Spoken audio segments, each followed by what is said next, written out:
And the fact is that current trends, including violence, settlement activity, demolitions, are imperiling the viability of a two-state solution. And that trend has to be reversed in order to prevent this untenable one-state reality from taking hold. I can't stress this enough. The terrorist attacks are devastating the hopes of Israelis who want to believe that peace is possible, and the violence must stop. Yes. But Palestinian hopes are also being dashed by what they see happening every day.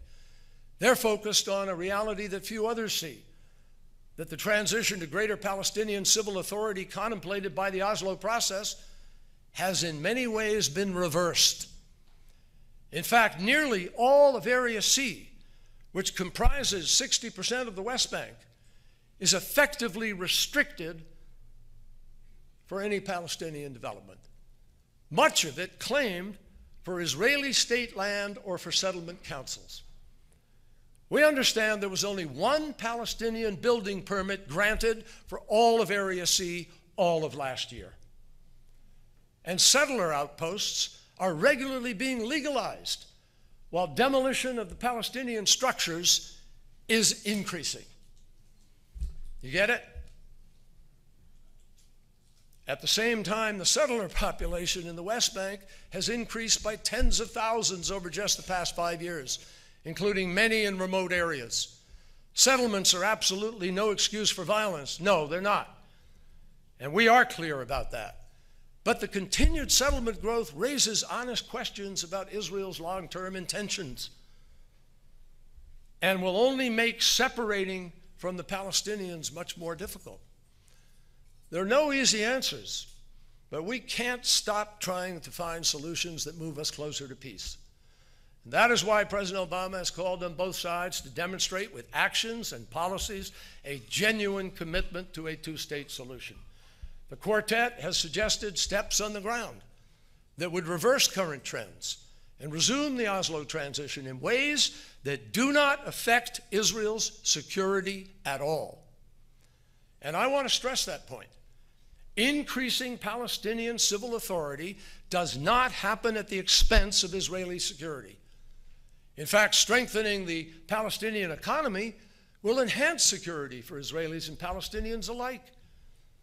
And the Palestinians must also meet their commitments, including combating violence and incitement, improving governance, and building their institutions.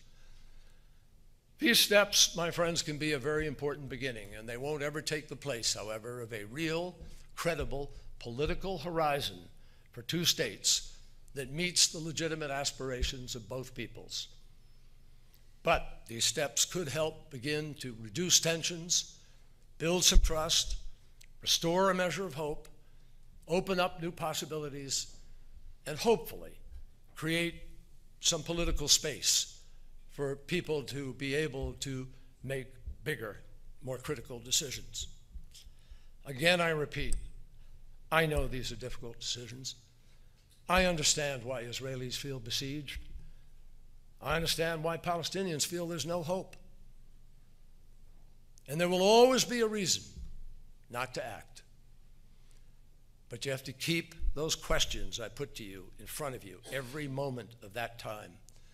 Now is the time to see beyond the politics and the pressures of the moment and to look to the future.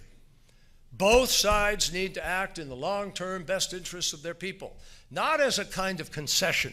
It is not a concession to be doing things that make you safer and broaden the political space to make choices and that begin to give justice and sense of rectitude to agreements which have been signed. And if everybody keeps waiting for the other person to move first, the risk is the situation spirals downwards and it makes it harder to ever be that first person to move.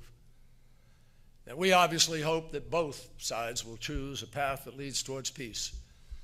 We want both to show that they are serious, and we will be there every step of the way in every way possible to support them in that effort.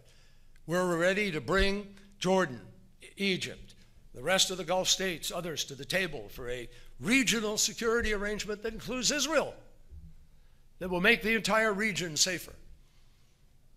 And I know that many in the region are absolutely committed to recognizing Israel in the way that Israel wants to be recognized and to move forward, to send embassies, to open relations, to begin to make the region a financial hub and an agricultural and technology hub for the world.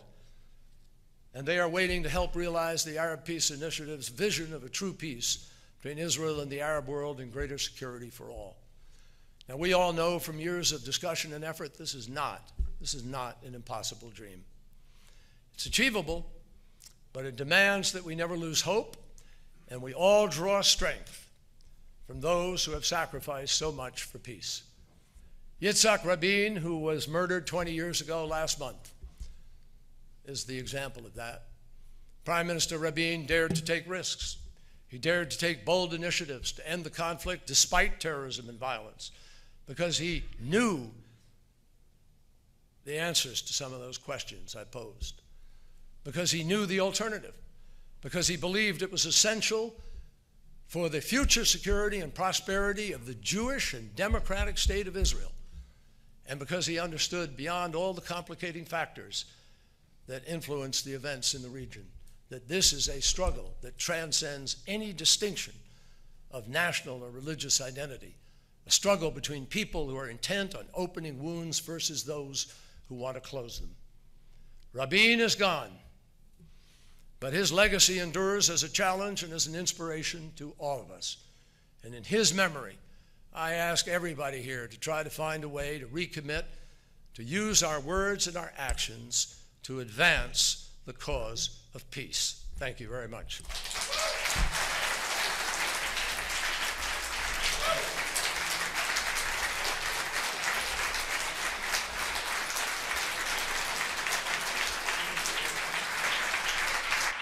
Yes, sir.